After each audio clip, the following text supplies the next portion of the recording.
Hey, it's been some time. I'm excited to be back and just wanted to share some of my learnings that I've had as I've taken a few weeks away from the camera just to replenish and nourish myself. And in these weeks away, I've really started to take a break from social media. You may have seen my newsletter that I did this digital detox, and I just abstained from social media. I no longer wear my Apple Watch, which is crazy. Um, you know what, though? It's so freeing. I've had so many freeing experiences, and I realized, I guess I'll start with just saying, like, the first week that I was away, I did a digital detox. And the reason I did that was because I felt like I was giving my power away to AI and technology. And that's really not how I wanted to live my life. I was asking my phone like every single thing. Like if I had a thought, I would Google it, or I would ask ChatGPT. If there was a symptom my dog was having, same thing. I was asking every single question to technology and outside of myself, forgetting that I have all of the answers within myself, as do you. We all have answers within ourselves, and we don't need to look externally. A lot of times we even look externally for validation and just for our self worth. So, in the 2 weeks I was away, the first thing I did was just remove all of the distractions around me.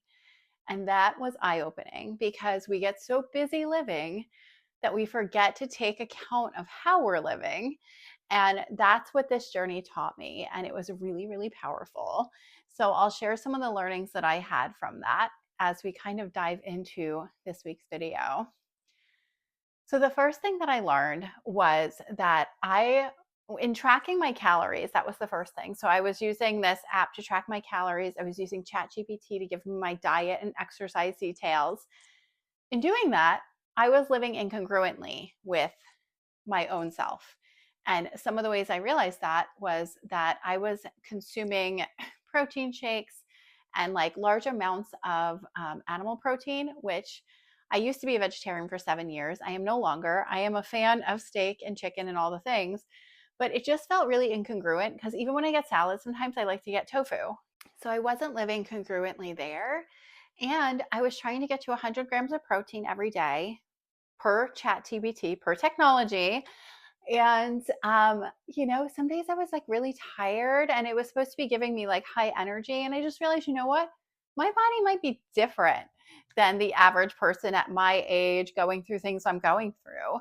And I need to really take account to myself. Like my eating, it was just it just really wasn't healthy for me personally. So I had to tune in and give myself what I needed versus what technology was telling me. So that's one thing. Instead of tracking all your macros and your percentages and your calories and your fat grams and all the things, what constitutes like, if you break that down, what is it that you're actually eating, right? Like, what are the calories consisting of? Things like that. So that was really eye opening. And I also realized I was ordering a lot of my meals out versus making them here in my own kitchen. And then I realized, wow, you haven't really been cooking. You need to kind of take your power back and make things that like delight you and change things up a little bit.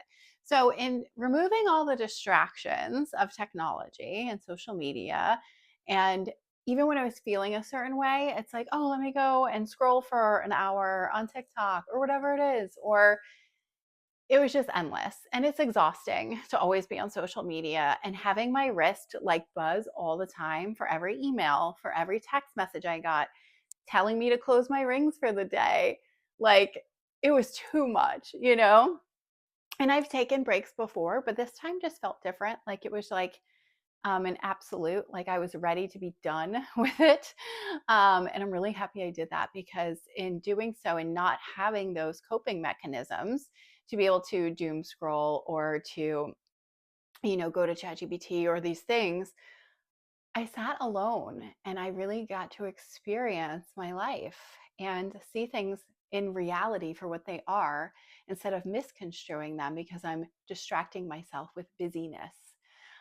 So that's the first lesson I had, was just kind of really seeing my life for what it was. And I returned to activities I used to love to do as a child, like reading.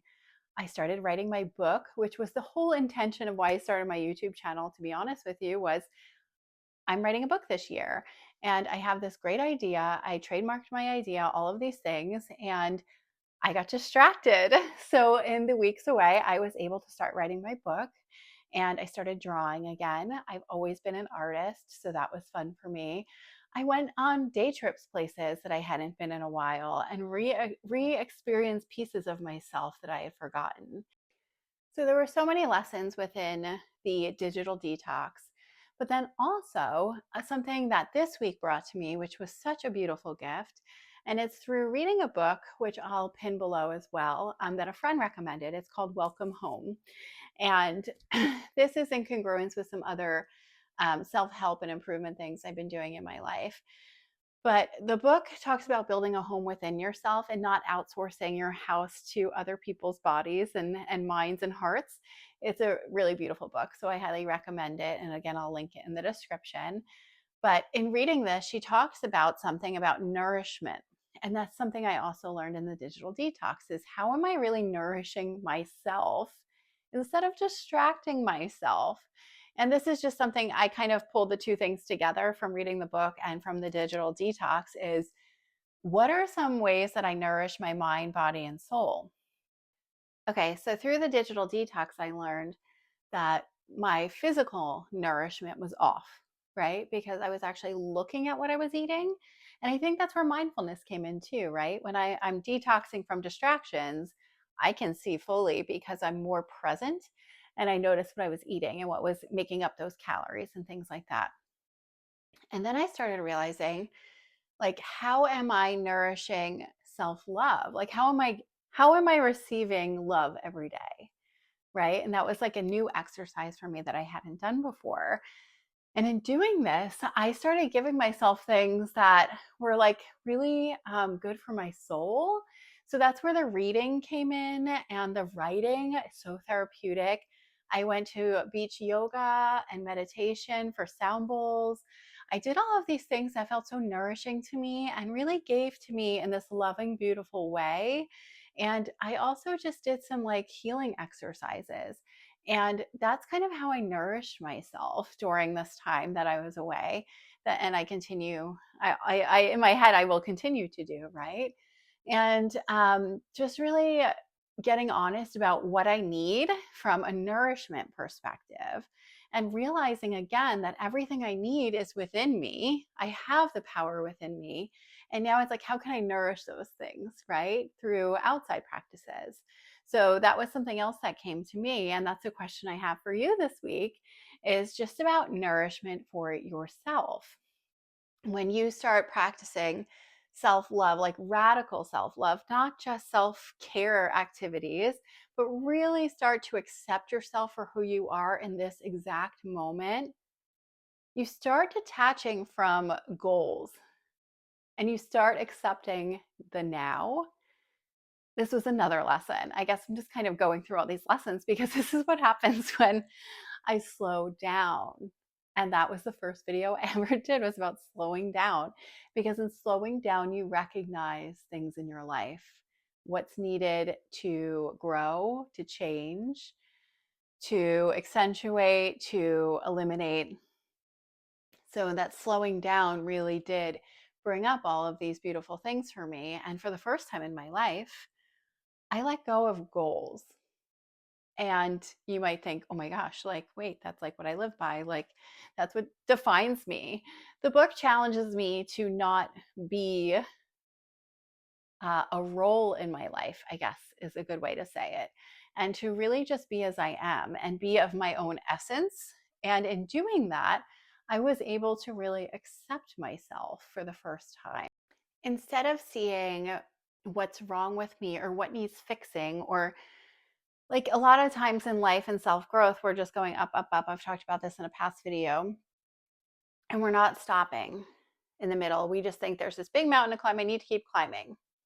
For the first time in my life, I feel like I'm on top of the mountain and I'm looking back down at all of the progress I've made. And I can see myself going through like the depths of like hell and like climbing slowly and like hanging on to each step as I go. And I almost see myself like in these rags, right? I see the progression of my life now where I am. And I'm looking down because now I have this radical self acceptance and I'm up here and I see all of the work it took from the time I was, gosh, I think I started looking into self help when I was like a teenager, but it really started in my like middle to late 20s. So, like, I just think about all of the work I've done and looking at now standing at the top of the mountain and looking down and seeing all the steps. Like, I see thousands of steps. It's not just like a few, hey, I took 5 steps and I'm here.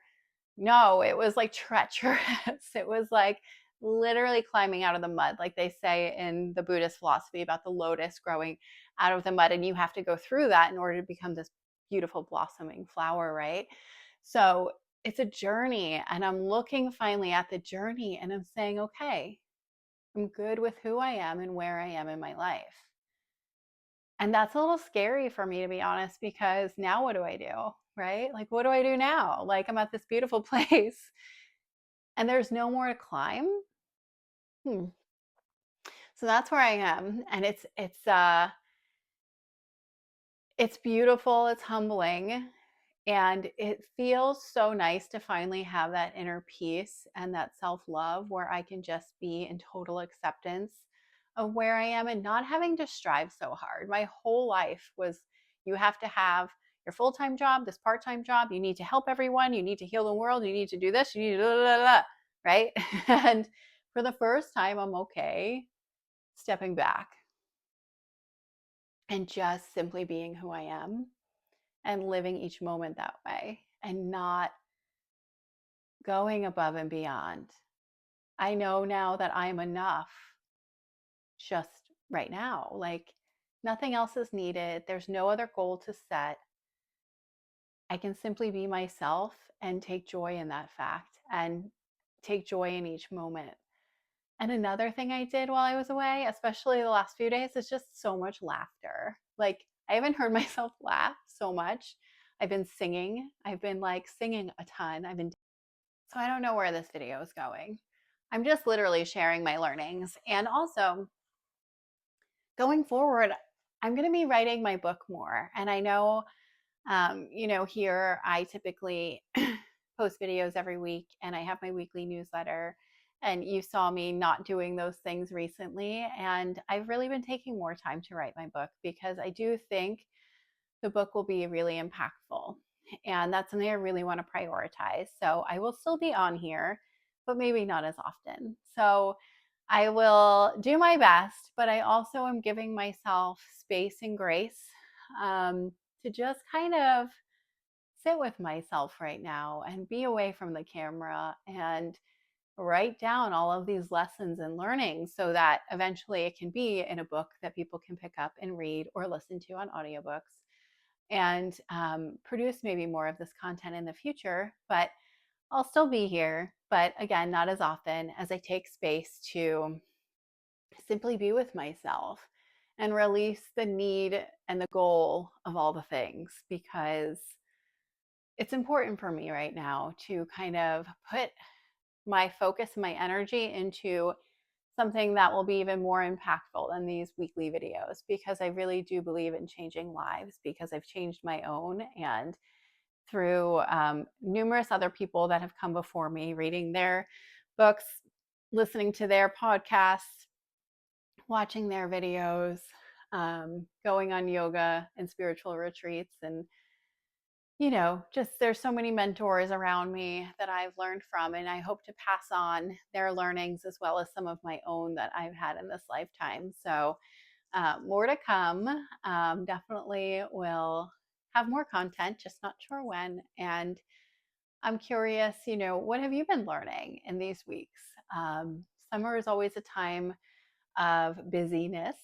So, I think sometimes it's nice to just detach from all the busyness and simply reflect because we are halfway through the year and see how far we've come. Look at your accomplishments. What have you learned? What have you gained? And also, what distractions maybe are you leaning on a little too heavily to cope with certain feelings, emotions, things going on in your life?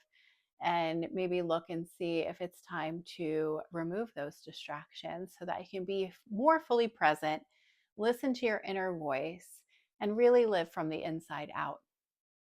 I hope to hear from you soon, and I'll see you at some time in the future.